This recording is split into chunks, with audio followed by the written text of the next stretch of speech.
All Saints Church is a noted Anglo-Saxon Church of England parish church in Earls Barton, Northamptonshire. It is estimated that the building dates from the later 10th century, shortly after Danish raids on England.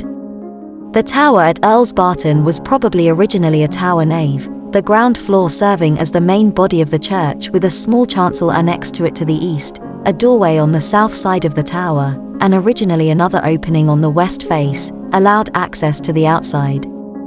The upper floors possibly provided accommodation for the priest or acted as a safe haven to house treasures. There is a belfry at the uppermost story.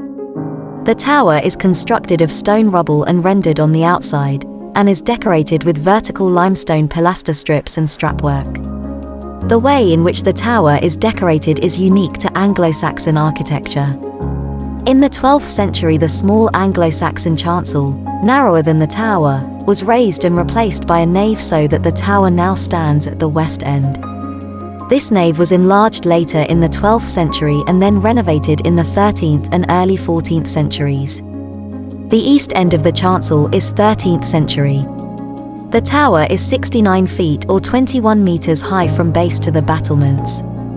To the north of All Saints Church, Earls Barton, a mound and ditch almost abuts the church.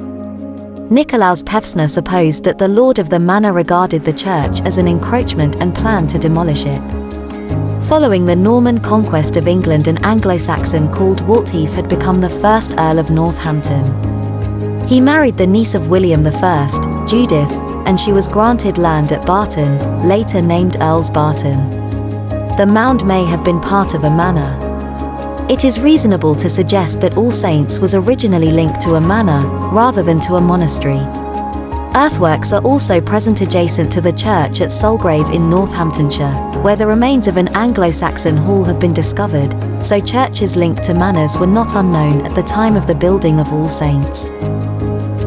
I really do hope that you have enjoyed this aerial presentation. Please subscribe to the channel so that we can keep you updated on other aerial videos shot in and around Northamptonshire and further afield. Subscribing is free and it really helps the channel to grow.